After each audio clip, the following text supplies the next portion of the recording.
welcome to SEMA Show 2024. We're so excited to be here today. We're going to spend some time exploring, we're going to be interviewing with people, and you get to tag along with us, so make sure you stay tuned.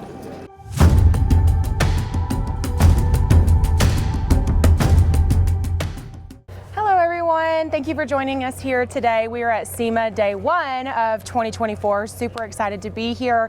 We're with Dillon, and he's going to tell us a little bit about his Porsche here. So Dillon, is this your first year here at SEMA? So this is my second year here, but it's my first year in Battle of the Builders Young Guns, and I'm super excited to be here. Awesome. So Battle of the Builders, tell us a little bit about your experience, how you got involved in that. Yeah, absolutely. So I was here last year with Optima batteries, and I brought a 1965 Ford Falcon. People were asking me all the time, they're like, oh, are you in Battle of the Builders? Are you in Young Guns? I had no clue what it was. So this year I came in with this build, just hoping to kind of like feel out the playing field and figure out what Battle of the Builders was. Did a couple of online interviews. I'm super excited to be here and competing with this. Awesome. So what are some of the qualifications that it takes for you to be involved with them? So my favorite one is that I have to be under 29. Okay. And I'm well under 29. I'm 19 right now, which means that even if I don't win this year, I've got 10 more years to try. I'm the sole builder of it. I worked with my dad out of our garage, but we've had our hands on every aspect of this build, and it's a very hands-on thing for us. So we've been able to just, in every aspect of it, keep it as something like father and son bonding project. And that's perfect for Battle of the Builders because it's all about building, not just bolt-on. Absolutely. Okay, so Dillon, you mentioned last year you had a Ford, right? Absolutely. So what inspired the transition from the Ford to the Porsche? So I still have the Ford, but I live in Boise, Idaho, and it snows there. So when it was like January, February, I'm not gonna drive my Falcon out.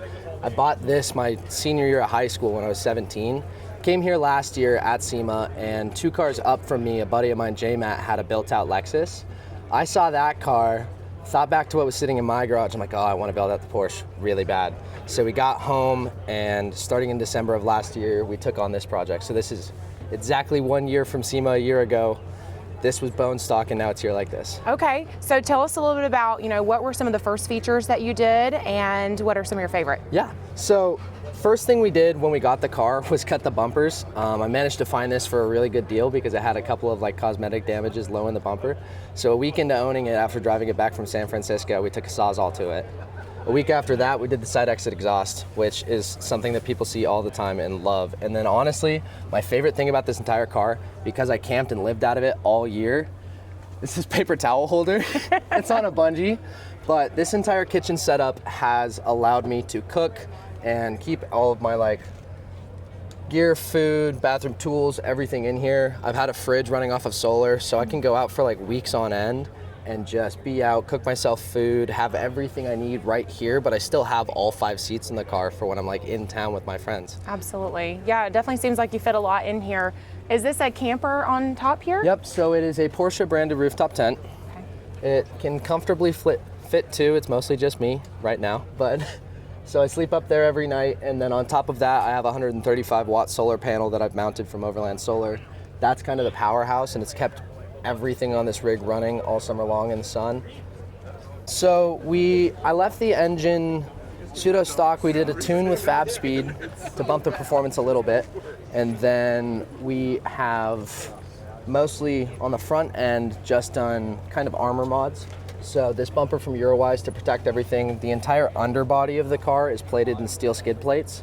So I wanted to, because this is more of a utility vehicle and I go out and drive it a ton, I didn't want to do a lot of performance mods on it and risk having something break on me. It's a very reliable motor. The tune has bumped it up in power a bit, so it's still really fun to drive.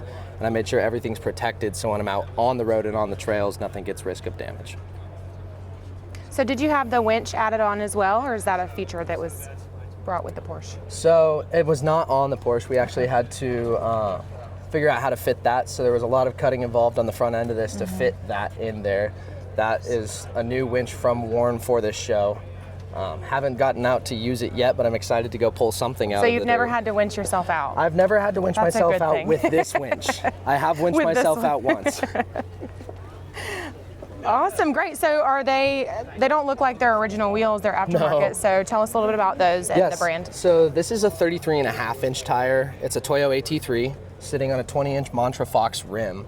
To fit this tire on this car, we actually had to cut several inches out of the wheel arch. So you can see this flare here. that we developed from rock blocks there out of Sandy, Utah.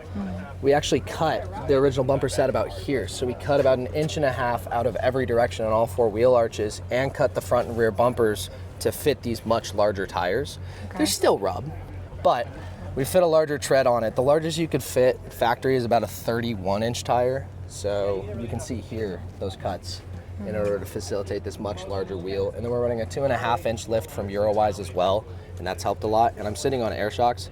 So when I'm on the freeway, I can actually lower the car to like a lower ride height. It helps my fuel economy. It doesn't, but it looks cooler and it keeps me lower. And then when I'm out on the trails, I can just air it up like this and I have more clearance. Yeah, I can imagine with bigger tires, you're probably not going to get that cut back on fuel. No. So tell me about your sponsors. What was the first one that you had? Yes, absolutely. So the first one that we had was Factor 55. They're a local company from Boise, so I met them all the way back in April at the Boise Off-Road Expo. Came in, I had a Schmitty-built winch with a Chinese hook on the front, and I met Justin from Factor, and he looked at me and he looked at that hook, and he said, "This is unacceptable, it's a Porsche." Gave me a hook, and that started that relationship, and it's kind of snowballed from there, so I'm super happy and fortunate to be working with all of these brands. I run a media production company, so I've reached out to them. I shoot content for them in exchange for product on this vehicle. I also go out and use it, and some of them I've been lucky enough to do product testing for. So like that Overland solar panel, we developed a panel that it sits on so it's lifted off the car, stuff like that. So yeah, all of these guys I've reached out to over the last year. Everything on here is a partnership and stuff that's on the vehicle. Love all of them. It's been super helpful to make me be able to achieve this, because obviously budget is a huge factor of these builds, especially when you're my age. I'm also paying college tuition. I'm also paying rent. So being able to work with all of these people and make this come to life at this level was something that I couldn't have done without any of you. Dillon, thank you so much Thank you for so your much. interview. Of course.